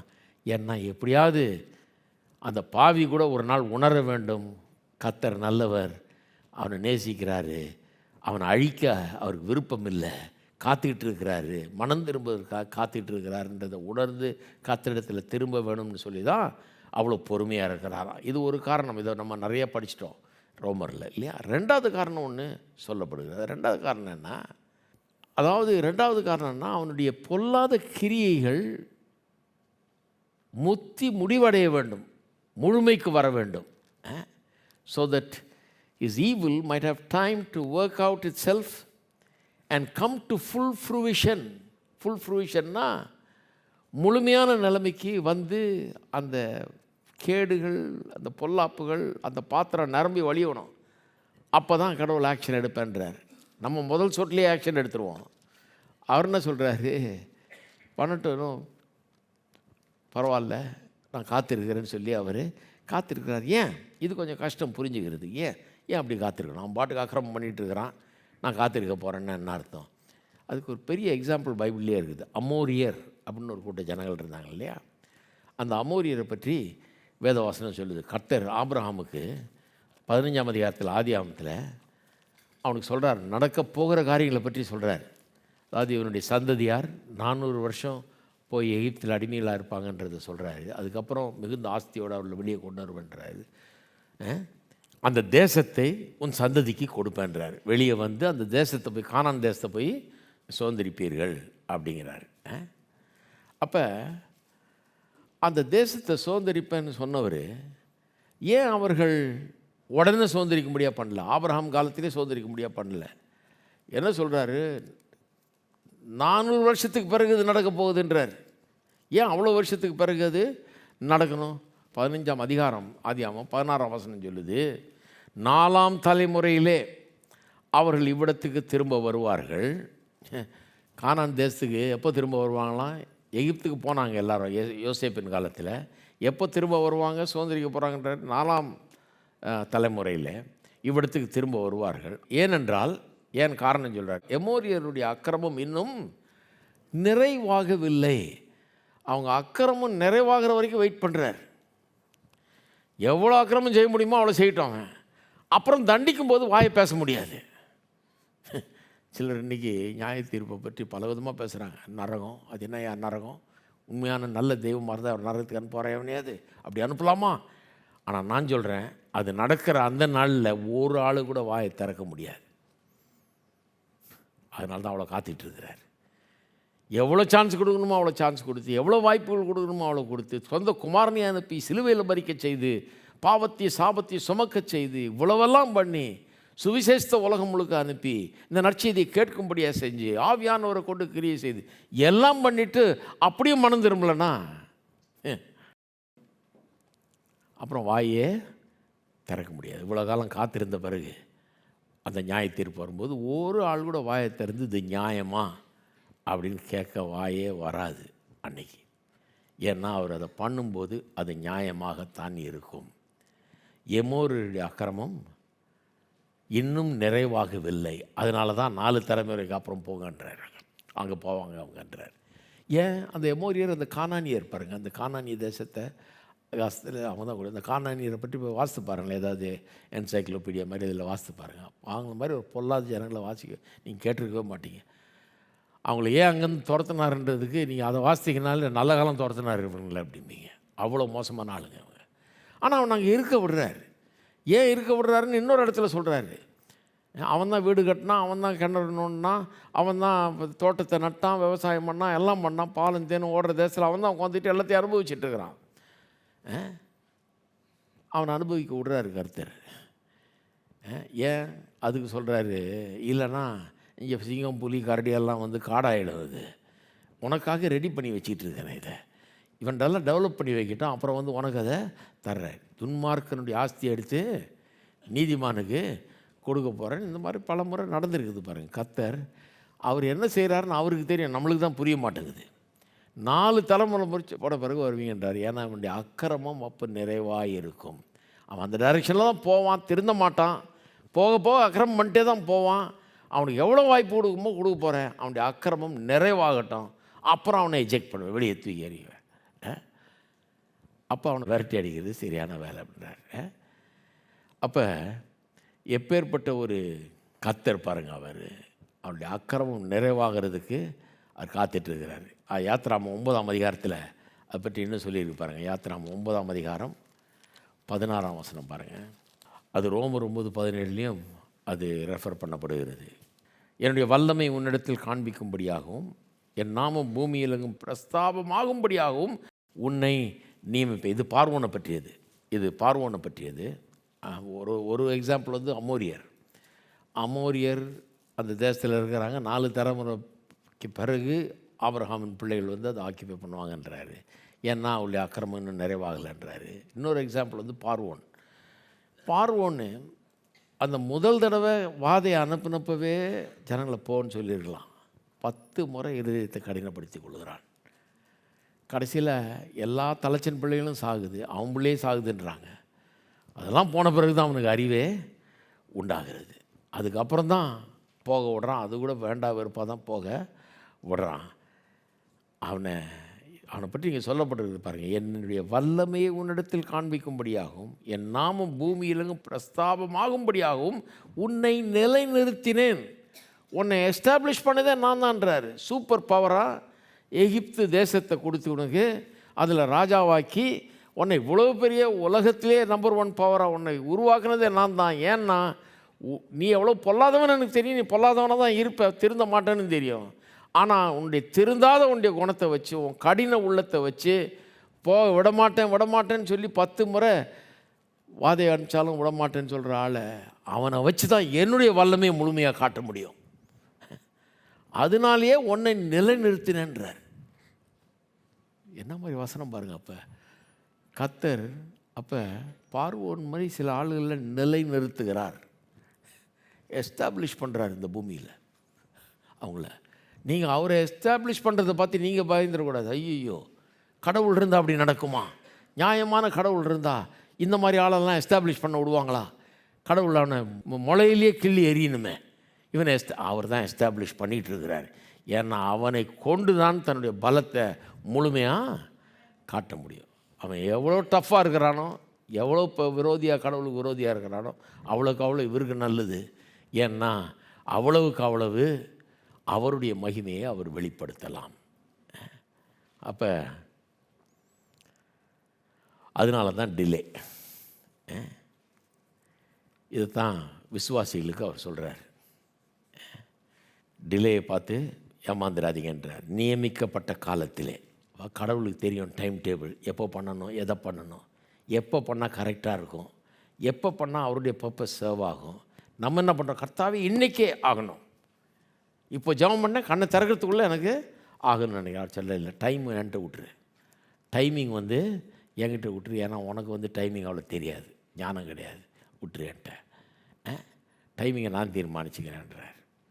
யதார்த்தமாக நியாயம் தீர்ப்பேன் அப்படின்னா அதில் எந்த குளறுபடியும் இருக்காது, கரெக்டாக இருக்கும் நியாய தீர்ப்பு அப்படிங்கிறார். சரி, அப்போ விசுவாசிகளுக்கு எவ்வளோ பெரிய ஒரு ஆறுதல் பாருங்கள். இதை விட ஒரு பெரிய ஆறுதல் கிடைக்குமா? விசுவாசிகள் சொல்கிறப்பா அவன் மனம் திரும்பிட்டான், அதனால தான் காத்துக்கிட்டு இருக்கேன்றார் ஒரு பக்கம். இன்னொரு காரியம் என்னன்னா, அவன் மனம் திரும்பவே மாட்டான், ரொம்ப டஃப்பாக தான் இருப்பான். ஆனால் அதன் மூலமாக என் மகிமை இன்னும் அதிகமாக வெளிப்படும். அதனால் உனக்கு தெரியாது, சொன்னால் விளங்காது, கொஞ்சம் வெயிட் பண்ணு அப்படிங்கிறார் விசுவாசி. கடவுள் இருந்தால் அப்படி நியாயமான ஒரு உலகமாக இருந்தால், மாரல் வேர்ல்டாக இருந்தால் இப்படிதான் நடக்குமா? கேட்காத, எனக்கு தெரியும் என்ன நடக்குது, நம்பு அப்படின்றார். அடுத்தது அக்கிரமக்காரர்களுக்கு ஒரு வாணி கொடுக்குறார். 4-5 வசனத்தில், வீம்புக்காரரை நோக்கி வீம்பு பேசாதேயுங்கள் என்றும் துன்மார்க்கரை நோக்கி கொம்பை உயர்த்தாதீர்களும் என்று சொன்னேன். கர்த்தர் சொல்கிறார், உங்கள் கொம்பை உயரமாய் உயர்த்தாதிருங்கள், இருமாப்புள்ள கழுத்துள்ளவர்களாய் பேசாதிருங்கள் அப்படிங்கிறாரு. கொம்பை உயர்த்தாதிருங்கள். கொம்பை உயர்த்துறது, கொம்பு பெலனுக்கு சமானமாக இருக்கிறது. வீம்பு பேசுகிறவங்கள பார்த்து சொல்கிறாரு, கொம்பை உயர்த்தாதீங்க, இருமாப்புள்ள கழுத்துள்ளவர்களாய் பேசாதிருங்கள் அப்படிங்கிறார். ஏன்னா அது யார் அப்படிப்பட்ட ஆள்? கடவுளையே சவால் கொடுக்குறவன், கடவுளுக்கு நேராக கையை நீட்டி கடவுள் என்ன பண்ண முடியும் அப்படின்னு பேசுகிறவன். அவனை பார்த்து சொல்கிறாரு, அந்த வேலை வச்சுக்காத. ஏன்னா அப்படி பண்ணும்போது கண்டிப்பாக உனக்கு தோல்வி அங்கே உண்டாகும். இதை வச்சு அடுத்தது 6-8 வரைக்கும் சங்கீதக்காரன் ஒரு பிரசங்கம் பண்ணுறான். கர்த்தர் இதை பேசிட்டார். இப்போ அவன் பேசுகிறான் பாருங்கள், கிழக்கிலும் மேற்கிலும் வனாந்திர திசையிலும் இருந்து ஜெயம் வராது, தேவனே நியாயம் விதி. இப்போ கிழக்கிலும் மேற்கிலும் வனாந்திர திசையிலும் இங்கே இருக்குது. இன்னொரு டிரான்ஸ்லேஷன் சொல்லுது, கிழக்கிலும் மேற்கிலும் சவுத்துலேருந்தும் வராதுன்னு, தெற்குலேருந்தும் வராது. எங்கேருந்து வரும்? நார்த்துலேருந்து வரும், மேலேருந்து வரும். இங்கேயும் பாருங்கள், இவன் எடுத்து அதை பிரசங்கம் பண்ணுறான். கடவுள் என்ன சொல்கிறாருன்னு எடுத்து அதை வச்சு இவன் ஒரு சின்ன ஒரு பிரசங்கம் அதை வச்சு சொல்கிறான். அறிவுரை என்ன சொல்கிறான்? ஜனங்களே கவனிங்க, கிழக்கு மேற்கு இங்கே இந்த பக்கம் இங்கே பார்க்குறத விட்டுட்டு கர்த்தரை நோக்கி பாருங்கள். உங்களுடைய வாழ்க்கையில் உங்கள் ப்ரமோஷன், உங்களுடைய வாழ்க்கைக்கான ஆசீர்வாதங்கள், உங்களுக்கு தேவையான எல்லாம் எங்கேருந்து வரும்? அங்கெங்கேருந்து இல்லை, அவரிடத்திலிருந்து வரும். கர்த்தரை நம்ப கற்றுக்குங்கன்றான். தேவனே நியாயாதிபதி, ஒருவனை தாழ்த்தி ஒருவனை உயர்த்துகிறார். இப்போ என்ன மாதிரி ஒரு ப்ரீச்சிங் அங்கேருந்து பண்ணுறான் பாருங்கள். கடவுள் நியாயாதிபதி, ஒருத்தரை தாழ்த்தி ஒருத்தர் உங்களை உயர்த்தணுமா, நீங்கள் உயரணுமா வாழ்க்கையில். இவன் உயர்த்துவானா அவன் உயர்த்துவானான்னு பார்க்காதீங்க, கர்த்தரை நோக்கி பாருங்கள். கர்த்தர் உங்களை உயர்த்துவார். வாழ்க்கையில் உயர்வு அங்கிருந்து வரும். மனுஷரை நம்புனீங்கன்னா கடைசியில் கசப்பு தான் உண்டாகும். அவனுக்கு செய்யலை, இவன் உயரத்தில், இவனை கை விட்டுட்டான், அவன் செய்யாமல் விட்டுட்டான், இவன் ஏமாற்றிட்டான், அப்படி தான் சொல்லணும். கர்த்தரை நம்புங்க. கர்த்தர் ஒரு நாளும் உங்களை ஏமாற்ற மாட்டார். அங்கிருந்து தான் வருது ஜெயம். தேவனே நியாயாதிபதி, ஒருவரை தாழ்த்தி ஒருவரை உயர்த்துகிறார். அவருடைய நியாய தீர்ப்பு யதார்த்தமாக இருக்கும், கரெக்டாக இருக்கும், சரியான டைமில் நடக்கும், கரெக்டாக செய்வார் அவர். அதை நம்பு அப்படின்னா எத்தனை பேர் நம்புறீங்க? அப்போ எத்தனை பேர் அங்கேயும் இங்கேயும் பார்க்குறத விட்டு கர்த்தரை பார்க்க போகிறீங்க? நம்முடைய சோர்ஸ் வந்து கர்த்தர், நம்முடைய ஆதாரம் கர்த்தர். இந்த உலகத்தில் எதுவுமே நம்முடைய ஆதாரம் இல்லை. வேலை இருக்குது, ரொம்ப சந்தோஷம். ஆனால் வேலை இருக்கிறதுனால தான் சாப்பிட்றேன்னு நினச்சிக்கூடாது. கர்த்தர் இருக்கிறதுனால தான் சாப்பிட்டுட்டு இருக்கிறோம் இல்லையா? ஏன்னா வேலை இருந்தால் போதாது, வேலை செய்கிறதுக்கு புத்தி வேணுமே, வேலை செய்கிறதுக்கு ஞானம் வேணுமே, அதுக்கு ஒரு உடம்பு வேணுமே, உயிர் வேணுமே, கை கால் வேணுமே, அதுக்கு சில திறமைகள் வேணுமே. இதெல்லாம் எங்கேருந்து வருதுங்க? வெறும் வேலை இருந்ததுனால நீங்கள் சாப்பிட முடியாது. கடவுள் இருக்கிறதுனால, கடவுளுடைய தயவு இருக்கிறதுனால, கடவுளுடைய கிருபை இருக்கிறதுனால தான் நம்ம சாப்பிட்றோம் மொழிய. வேலையை நான் தப்பாக சொல்லலை. இதெல்லாம் பார்க்குறது கர்த்தரை பாருங்கன்ற. கர்த்தர் இருக்கிறதுனால தான் வேலையே இருக்குது. கர்த்தர் இருக்கிறதுனால தான் வேலையே செய்ய முடியுது. உயர்வு கர்த்தரிடத்திலிருந்து வருகிறது. உயர்த்துகிறவர் அவர். எல்லோரும் ஜெபம் பண்ணுவோம். எல்லாம் அன்றைக்கி ஒரு தீர்மானத்தை எடுப்போம். கர்த்தாவே, நான் அங்கேயும் இங்கேயும் பார்க்கறது நிறுத்திட்டு உம்மை நோக்கி பார்க்க போகிறேன். நீ சரியான நியாயாதிபதி. இந்த உலகத்தை நம்பி நான் ஏமாறப் போகிறதில்லை, எவரையும் எதிர்பார்க்கிறதில்லை, எங்கிருந்தும் இல்லை. உம்மிடத்திலிருந்து எனக்கு உயர்வு வருகிறது. உயர்வை தருகிறவர் நீர். நீ கீழாயிராமல் மேலாக மாத்திரம் இருப்ப, வாளாயிராமல் தலையாக மாத்திரம் இருப்ப என்று சொன்னவரே.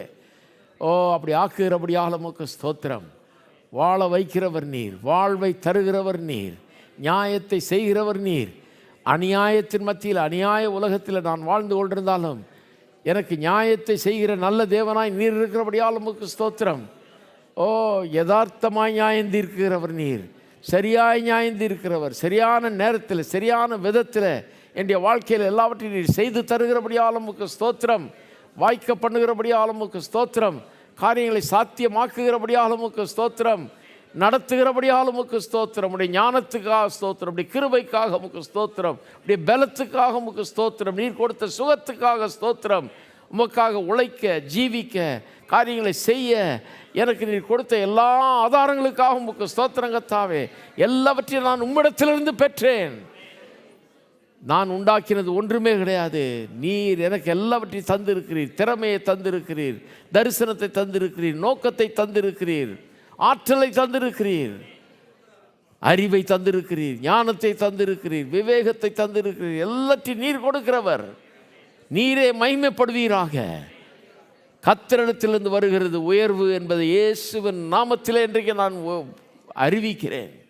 உமக்கு ஸ்தோத்திரம் கர்த்தாவே. ஸ்தோத்திரம், ஸ்தோத்திரம், ஸ்தோத்திரம் கர்த்தாவே. உம்மிடத்திலிருந்து வருகிற இந்த உயர்வுக்காக உமக்கு ஸ்தோத்திரம். உம்மிடத்திலிருந்து வருகிற உயர்வு ஸ்தோத்திரம். இன்றைக்கு ஒருவேளை தாழ்ந்த நிலையில் இருந்தாலும் நாளைக்கு என்னை உயர்ந்த நிலைக்கு கொண்டு வரக்கூடியவர் நீர். நான் என்னை தாழ்த்துகிற கர்த்தாவே. உம்மால் இல்லாமல் வேற ஒன்று என்னால் செய்ய முடியாது. என்னால் ஒன்று செய்ய முடியாது. என்னை பலப்படுத்துகிற கிறிஸ்துவினாலே எல்லாவற்றையும் செய்ய எனக்கு பலன் உண்டு. எனக்குள்ளே இருக்கிற கிறிஸ்துவினாலே என்னால் எல்லாம் முடியும். எனக்குள்ளே இருக்கிற கிறிஸ்து எனக்கு ஜெயத்தை தருவார். ஜெயம் கர்த்தரிடத்திலிருந்து வருகிறது.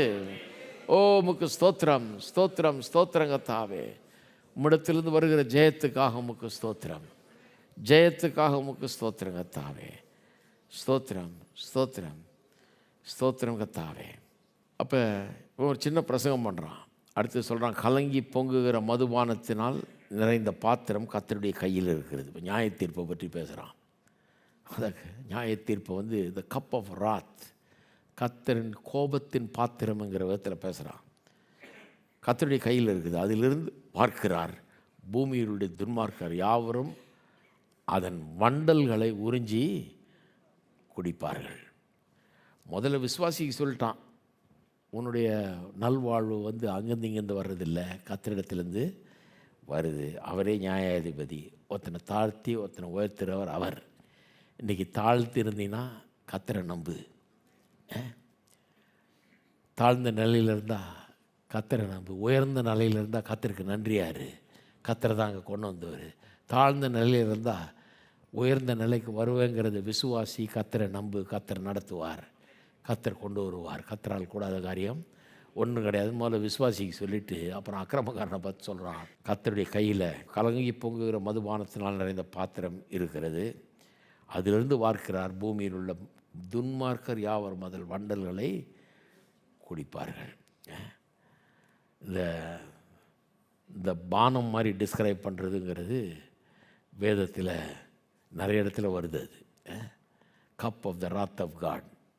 நிறைய ஏசாயால எரேமியால ரெவலேஷன் வெளிப்படுத்தலாம் வருது. அது அப்போ இதுக்கு உதாரணம் இந்த cup of the wrath of God, தேவ கோபாக்கினை என்கிற அந்த பாத்திரம்.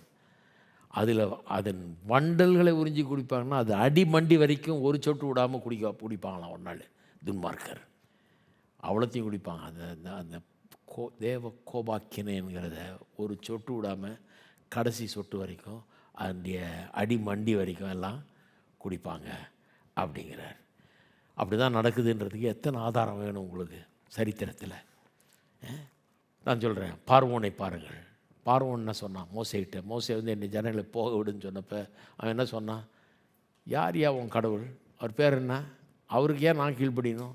அவர் யார்? அவர் எனக்கு சொல்கிறது போக விடுன்னு கடவுள் சொன்னார்ன்னு சொல்கிற யார் அவர்? என்ன கடைசியில் என்னான்னா அவனுடைய முழு இராணுவம் கொண்டு போய் அங்கே கடலில் மூழ்கடிக்கப்பட்டது. ஒன்றுலாம் போனான். எவ்வளோ பெருமையான பேச்சு பாருங்கள். உன் கடவுள் யார்? அவர் பேர் என்ன? அவர் சொல்கிறதுக்கு நான் எது கீழ்ப்படினோம்? நான் யார்? நான் எகிப்தின் ராஜா, வேர்ல்ட் சூப்பர் பவர் நான். அவர் சொல்கிறதுக்கு நான் கீழ்ப்படினோமான்னா கடைசியில் ஒன்றும் இல்லாமல் போயிட்டான். அவனுடைய தலைச்சன் பிள்ளை வரைக்கும் செத்துதுன்றாங்க சரித்திரத்தில். அந்த அளவுக்கு ஆயிடுச்சு. எல்லாத்தையும் இழந்தான். அவன் மட்டும் இல்லை, நேபுகத்நேசர் தேவனுடைய என்றென்றைக்கும் அரசாளுகிற அந்த தேவனுக்கு விரோதமாக எழும்பி தன்னுடைய சிங்காசனத்தை அதுக்கு மேலே உயர்த்தினான். அதோட தேவனை விட பெரிய ஆள் மாதிரி தன்னை பார்த்தான். அவன் கடைசியில் புல்லை தின்னான் இருக்குது. மிருகம் மாதிரி ஆகி, என்ன கதை பாருங்கள், பைத்தியம் பிடிச்சி மிருகம் மாதிரி ஆகி புல்லை தின்னுட்டு கிடந்தான் மனம் திரும்புகிற வரைக்கும். இதை விட கேவலம் எங்கேயா பார்த்துருக்கீங்களா? மேட்டிமை உள்ளவர்களை கர்த்தர் தாழ்த்துகிறார் என்பதற்கு இதெல்லாம் ஒரு உதாரணம். ஏரோது ராஜா, யூதர்களின் ராஜாவாகிய ஏரோது ராஜா ஒரு தடவை பேசினான் பாருங்கள். பேசினோடனே அவனுக்கு ரசிகர்கள் இருந்தாங்க. தமிழ்நாட்டு ஆளுங்களாக இருப்பாங்கன்னு நினைக்கிறேன். அவங்க உடனே அப்பா இது மனுஷனுடைய சத்தம் அல்ல, கடவுளுடைய பேச்சு, இது கடவுளே பேசின மாதிரி இருந்ததுன்னாங்க. இவனுக்கு அது ரொம்ப பிடிச்சி போச்சு. இவன் தன்னை கடவுள்னே நினைக்க ஆரம்பித்தான். எல்லாரும் போட்டி புகழ இவனை தெய்வம்னு சொல்ல இவனும் தெய்வம்னு நினச்சிக்கிட்டு தேவனே பேசின மாதிரி இருக்குதுன்னு நினச்சிட்டு கடைசியில் அவனை புழுக்கள் தீண்டதுன்னு வாசிக்கிறோம் பைபிளில். எப்படி போகுது பாருங்கள் கதை. அது மட்டும் இல்லை, அடால்ஃப் ஹிட்லர் நம்ம காலத்துக்கு ரொம்ப சமீபம், ஒரு 80 வருஷத்துக்கு முன்னாடி ஜெர்மனி தேசத்தில் ஹிட்லருங்கிறவன் கிளம்பி ஜனங்களை என்ன பாடுபடுத்துகிறான். அவனுடைய போர்ட்ரைட் ஒன்று வரைஞ்சாங்களாம். என்ன மாதிரி போர்ட்ரைட்னா, அவன் வெள்ளை குதிரையில் சவாரி செய்கிற மாதிரி ஒரு போர்ட்ரைட் வரைந்து அதுக்கு ஒரு டைட்டில் கொடுத்துருந்தாங்களாம் பாருங்கள். என்ன title? In the beginning was the word, ஆதியிலே வார்த்தை இருந்தது அப்படின்னு டைட்டில் கொடுத்து இவன் படத்தை போட்டு வச்சுருக்காங்க. அப்படின்னா என்ன அர்த்தம்? நான் தான் அந்த வார்த்தை அப்படிங்கிற மாதிரி. அவன் அப்படியே நம்பிட்டான் பாருங்க. நம்பி என்ன சொன்னான்னா, அந்த படத்தை பார்த்துட்டு அவ்வளோ அட்மையர் பண்ணிட்டான். சொன்னான்னா, ஐ ஆம் ப்ராவிடன்ஸ். ப்ராவிடன்ஸ்னால் என்ன? டிக்ஷனரியில் அழகாக போட்டிருக்காங்க பாருங்கள். God or force that is believed to have control over our lives and the things that happen to us in a way that protect us. ப்ராவிடன்ஸ்னால் என்ன? கடவுள் அல்லது கடவுளை போன்ற ஒரு சக்தி நம்ம எல்லாரும் மீதும் ஆளுகை செய்கிற அல்லது நம்ம எல்லாரையும் கட்டுப்பாட்டுக்குள்ளே வைத்திருக்கிற ஒரு தெய்வீக சக்தி. நமக்கு என்ன நடக்கிறது, என்ன நடக்க முடியும் நடக்கக்கூடாது என்றெல்லாம் தீர்மானிக்கிறது அந்த சக்தி கிட்ட தான் இருக்குது. நமக்கு என்ன நடக்கும் நடக்காதுங்கிறதெல்லாம் தீர்மானிக்கிறது அந்த சக்தி கிட்ட தான் இருக்குது. நம்ம பாதுகாக்கிறதும் அந்த சக்தி கிட்ட தான் இருக்குது. அப்படின்னா அடிப்படையில் சொல்ல போனால் நான் தான் கடவுள், மக்களுக்கெல்லாம் நான் தான் கடவுள், அவருடைய பாதுகாப்பெல்லாம் என்கிட்ட தான் இருக்குது. நாளைக்கு அவங்களுக்கு என்ன நடக்க போகுன்றது தீர்மானிக்கிறவன் நான் தான். ஐ ஆம் ப்ராவிடன்ஸ் அப்படின்னு சொன்னான் நான் பாருங்கள். ஆனால் எவ்வளோ கோழைத்தனமாக ஒரு துப்பாக்கி எடுத்து தண்ணியை சுட்டுக்கிட்டான். அப்படி தான் முடிவு. இவன் எங்கே ப்ராவிடன்ஸு? இவனையே காப்பாற்றிக்க தெரியல, இவனுக்கே வாழ தெரியல, இவன் எப்படி மற்றவர்களுக்கெல்லாம் கடவுளாக இருக்க முடியும்? சிலர் அப்படி நினைக்கிறாங்க பாருங்கள். கொஞ்சம் அதிகாரம் கொஞ்சம் இது கிடைச்ச உடனே தங்களை பற்றி அப்படியெல்லாம் யோசிக்கிற ஒரு எண்ணம் வந்துடுது. இது மாதிரி சரித்திரத்தில் நிறைய பேர் இருந்திருக்கிறாங்க. அப்போ சங்கீதக்காரன் சொல்கிறான், இது நிச்சயமாக நடக்கும். நியாய தீர்ப்புங்கிறத ஏதோ என்றைக்கோ நடக்க போகிறதுன்னு இல்லை, இன்றைக்கே நடந்துருக்குது. நிறைய இடத்துல நடந்துருக்குது. நிறைய தலைமுறையில் ஒவ்வொரு தலைமுறையிலும் நாம் பார்த்துருக்குறோம். நம்ம காலத்தில் நடந்ததை நாம் பார்த்துருக்குறோம். கண்டிப்பாக அது கடைசியில் நடக்கும் செய்யும் என்று சொல்லுகிறான். அப்போ விசுவாசிகளுக்கு ஒரு பெரிய நம்பிக்கை. என்ன நம்பிக்கை? நம்முடைய நல்வாழ்வு அங்கேருந்து இங்கேருந்து வரல, கத்திரிடத்துலேருந்து வருகிறது. சரியான நேரத்தில் சரியான விதத்தில் செய்கிறவர் அவர், நியாயம் தீர்க்கிறவர் அவர். அது மட்டும் இல்லை, துன்மார்க்கனை பற்றி நீ கவலைப்படாதன்றார். கண்டிப்பாக அவன் அழிஞ்சு போவான். இப்படியே போனான்னா துன்மார்க்கனாகவே இருந்தால் அழிஞ்சு போவான். கர்த்தர் பொறுமையாக இருக்கிறார். ஏன்னா அவனுக்கும் ஒரு வாய்ப்பு இருக்கணும் ரட்சிக்கப்படுறதுக்குன்னு. முடிச்சுட்டு கடைசி 2 வசனத்தில் இவன் ஒரு காரியத்தை சொல்கிறான், ஒரு அறிக்கையை அங்கே சொல்கிறான். நானோ என்றைக்கும் இதை அறிவித்து யாக்கோபின் தேவனை கீர்த்தனம் பண்ணுவேன். எதை அறிவித்து? இதை அறிவித்துன்றான் பாருங்கள். எதை அறிவித்து? நான் இன்றைக்கி சொல்கிறேன், நாம் இதை அறிவிக்க போகிறோம். நம்ம ஒரு தடவை ஜெபம் பண்ணும்போது இதை அறிவிக்கணும், பாடும்போது இதை அறிவிக்கணும். ஏன்னா சொல்கிறான், யாக்கோபின் தேவனை கீர்த்தனம் பண்ணுவேன், பாடுவேன்றான். பாடும்போது இந்த மாதிரி காரியங்களை தான் சொல்லணும். என்னத்தை சொல்கிறான்? துன்மார்க்கருடைய கொம்புகளை எல்லாம் வெட்டி போடுவேன். அதான் கர்த்தர் சொல்லியிருக்கார் இல்லையா? அப்படி அதை சொல்லுவேன்றான். இதை அறிவிப்பேன். எதை அறிவிப்பேன்? ஏன்னா அவர் சொல்லிட்டார், துன்மார்க்கனுடைய கொம்புகளை எல்லாம் வெட்டி போடுவேன், நீதிமானுடைய கொம்புகளோ உயர்த்தப்படும் அப்படிங்கிறத நான் அறிவிப்பேன். என்ன ஒரு கிறிஸ்தவர்களுக்கு எப்பேற்பட்ட ஒரு ஆறுதல் பாருங்கள். துன்மார்க்கன் கையை ஓங்கிறத பார்த்துட்டு, அவன் ஓங்கி இருக்கிறத பார்த்துட்டு எத்தனையோ நேரம் நம்ம நினச்சிருக்கோம் கடவுள் என்ன பண்ணுறாருன்னு. சொல்கிறாரு, இவன் சொல்கிறான், இதை அறிவியுங்கள், இதை அறிக்கை செய்யுங்கள். துன்மார்க்கனுடைய கொம்புகளை எல்லாம் வெட்டி போடுகிறவர் என்று தேவன், நீதிமானுடைய கொம்புகளை உயர்த்துகிறவர் அவர், உயர்த்துகிறவர் அவர். எத்தனை பேர் நம்புறீங்க உங்கள் கொம்புகளை உயர்த்துகிறாருன்னு? உயர்த்துகிறவர் அவர். சூழ்நிலையில் பார்த்து அஞ்சக்கூடாது. இந்த உலகத்தில் நடக்கிற காரியங்களை குறித்து பயப்படக்கூடாது. துன்மார்க்கனுடைய கொம்புகளை வெட்டி போடுகிறவர் தேவன், நீதிமானுடைய கொம்புகளை உயர்த்துகிறவர். இன்றைக்கி மேட்டிமை பாராட்டுகிறவர்கள், அகங்காரம் பேசுகிறவர்களுடைய கொம்புகளை வெட்டி போடுகிறவர். இன்றைக்கி பவர்லெஸ் மாதிரி தெரிகிறவங்க, ஒன்றும் முடியாதுன்ற மாதிரி பயந்துட்டு உள்ள கொம்புகளை உயர்த்துகிறவர் அவர். எத்தனை பேர் நம்புறீங்க? நம்ம எல்லோரும் கர்த்தரை ஸ்தோத்திரிப்போம். கர்த்தாவே உமக்கு ஸ்தோத்திரம், ஸ்தோத்திரம் தேவனே உமக்கு ஸ்தோத்திரம். இந்த பெரிய நம்பிக்கை எங்களுக்கு தந்திருக்கிறீர். இதை நாங்கள் அறிக்கை செய்கிறோம். துன்மார்க்கருடைய கொம்புகளை வெட்டி போடுகிறவர், நீதிமானுடைய கொம்புகளை உயர்த்துகிறவர். ஓ, எங்களை உயர்த்துகிற தேவன் நீர், எங்களை உயர்த்துகிறவர். எங்களுக்கு எதிராக எழுதுகிற ஆயுதங்கள் ஒன்றும் வாய்க்காமற் போகும் என்று சொல்லி இருக்கிறீர். நீர் எங்களை உயர்த்துகிறவர், எங்களை உயர்த்துகிறவர். எங்களை அச்சுறுத்துகிற, எங்களை அச்சத்துக்குள்ளாக்குற அத்தனை சூழ்நிலைகளையும் அத்தனை எதிர்ப்புகளையும் எல்லாவற்றையும் ஒன்றுமில்லாமல் ஆக்குகிறவர், எங்களை உயர்த்துகிறவர், எங்களை மகிமைப்படுத்துகிறவர், எங்களை காக்கிறவர். ஓ உமக்கு ஸ்தோத்திரகத்தாவே, உம்மை துதிக்கிறோம், உம்மை ஸ்தோத்தரிக்கிறோம். நீர் நல்லவர், வல்லவர், போதுமானவர். எங்கள் தேவன் புதமானவராய் நீர் இருக்கிறபடியால் உமக்கு ஸ்தோத்திரம், ஸ்தோத்திரம், ஸ்தோத்திரகத்தாவே, ஸ்தோத்திரம், ஸ்தோத்திரம். துன்மார்க்கரை பற்றி நாங்கள் அஞ்சுவதில்லை, பயப்படுவதில்லை, ஆதங்கப்படுவதில்லை. ஓ உம்மை நம்பி இருக்கிறோம். எங்களுடைய உயர்வு உம்மிடத்திலிருந்து வருகிறது, உம்மிடத்திலிருந்து வருகிறது. தாழ்ந்தவனை உயர்த்துகிறவர் நீர், உயர்ந்தவனை தாழ்த்துகிறவர் நீர். இன்றைக்கு உயர்ந்திருக்கிறவர்கள் நாளைக்கு தாழ்ந்திருக்கிறார்கள். ஏனென்றால் உம்முடைய கையில் இருக்கிறது. யதார்த்தமாய் நியாயந்திருக்கிறவர் நீர். இந்த உலகத்தில் இன்றைக்கும் நீர் ஆளுகிறபடியாக உமக்கு ஸ்தோத்திரம். ஓ உமக்கு ஸ்தோத்திரம், ஸ்தோத்திரம், ஸ்தோத்திரம். உடைய யதார்த்தமான நியாய தீர்ப்புகளை எங்கள் வாழ்க்கையில் நாங்கள் காண்கிறபடியாக உமக்கு ஸ்தோத்திரம் செலுத்துகிறோம். எங்கள் தேவன் பெரியவர், எங்கள் கம்புகளை உயர்த்துகிறவர்.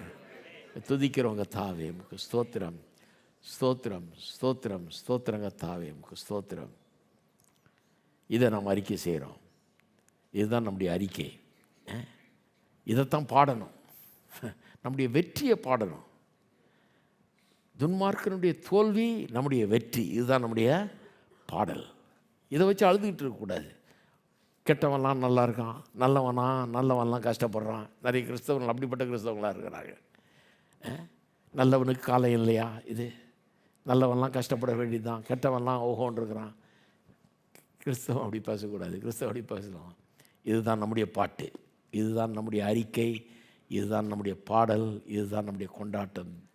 துன்மார்க்கனுடைய கொம்புகளை வெட்டி போடுகிறவர் தேவன், நீதிமானுடைய கொம்புகளை உயர்த்துகிறவர் தேவன். நாம் ஆசீர்வதிக்கப்பட்டவர்கள், கர்த்தரால் தெரிந்து கொள்ளப்பட்டவர்கள். ஆமென். பயப்படுறது அவன் தான் பயப்படணும், நம்ம பயப்பட வேண்டியதில்லை. சரி, இன்னொரு காரியத்தை நம்ம அறிக்கை செய்யணும்.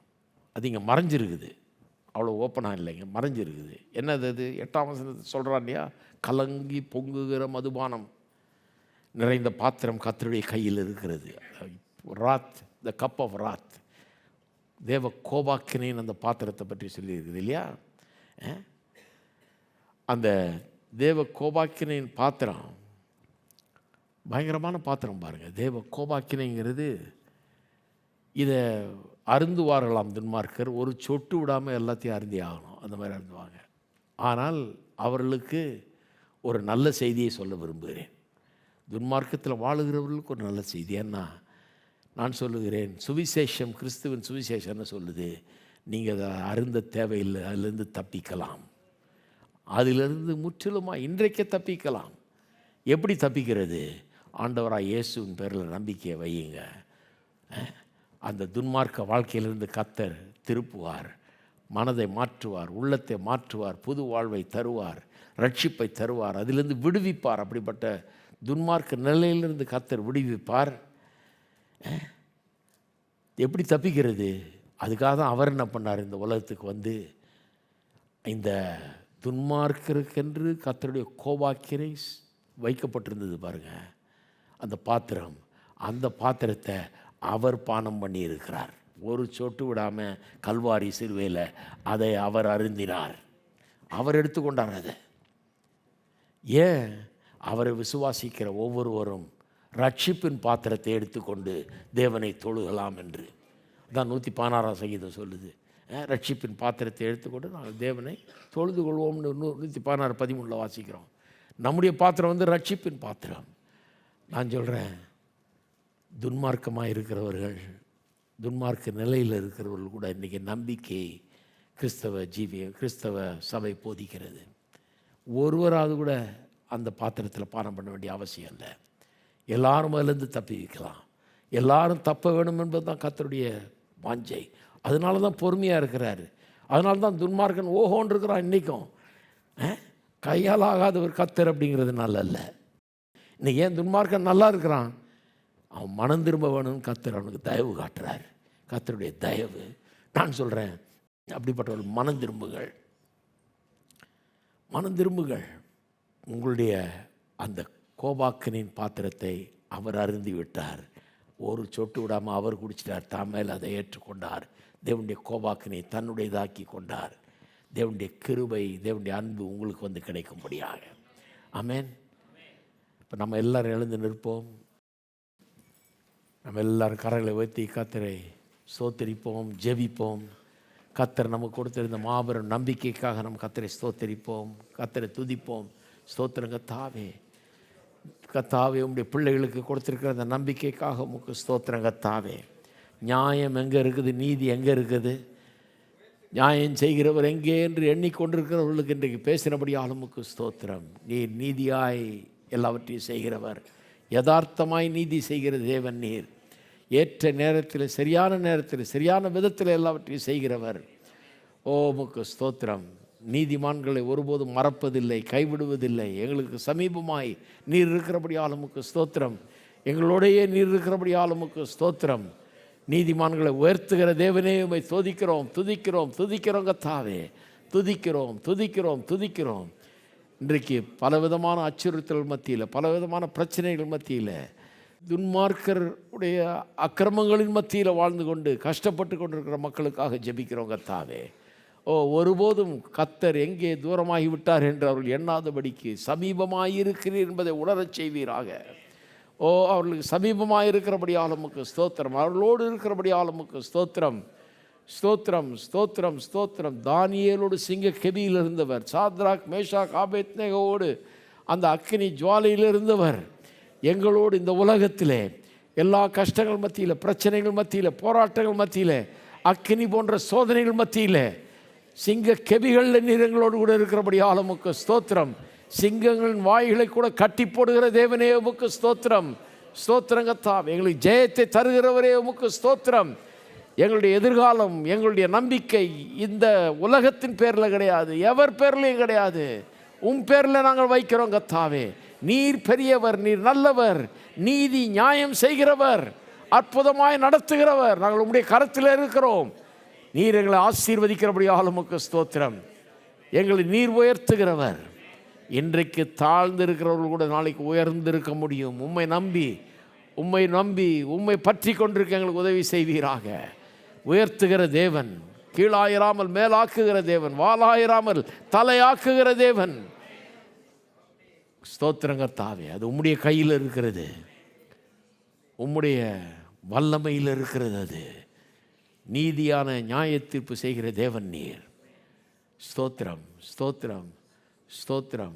ஒருபோதும் பெருமையும் மேட்டிமையும் எங்கள் உள்ளத்தில் அனுமதிக்காதபடி கர்த்தாவே உமக்கு முன்பாக கர்த்தாவே எங்களை தாழ்த்தி எல்லாம் உம்மால் உண்டாயிருக்கிறது என்பதை உணர்ந்து உமக்கு நன்றி செலுத்தி வாழ எங்களுக்கு உதவி செய்வீராக. ஒவ்வொரு நாளும் எங்களுடைய கரங்கள் உமக்கு நேராக உயர்த்தப்பட்டிருக்கட்டும். எங்களுடைய கண்கள் உம்மை நோக்கி பார்க்கட்டும் கர்த்தாவே. எங்களுடைய நம்பிக்கை உம்மீது இருக்கட்டும் கர்த்தாவே. ஜெயம் உம்மிடத்திலிருந்து வருகிறது. ஒவ்வொரு குடும்பத்துக்கும் இன்றைக்கு ஜெயம் வரட்டும். ஒவ்வொரு நபருக்கும் இன்றைக்கு ஜெயம் வரட்டும். தூரத்திலிருந்து பார்த்து கொண்டிருக்கிறவர்களுக்கு ஜெயம் உண்டாகட்டும். இயேசுவின் நாமத்திலே, ஆவியில், ஆத்மாவில், சரீரத்தில், குடும்பத்தில், பொருளாதாரத்தில், கையின் பிரயாசத்தில் எல்லாவற்றிலும் ஜெயம் வரட்டும். இயேசுவின் நாமத்தினாலே ஜனங்கள் ஆசீர்வதிப்பீராக. ஸ்தோத்திரம். உமக்கே எல்லா கனம், மகிமை, துதி, ஸ்தோத்திரத்தை எடுக்கிறோம். இயேசுவின் நாமத்திலே ஜெபிக்கிறோம். ஆமென். இதை வச்சு நீங்கள் தியானித்து நீங்கள் ஜெபம் பண்ணுங்கள். இந்த வாரம் முழுக்க கர்த்தர் உங்களை ஆசீர்வதிப்பார்.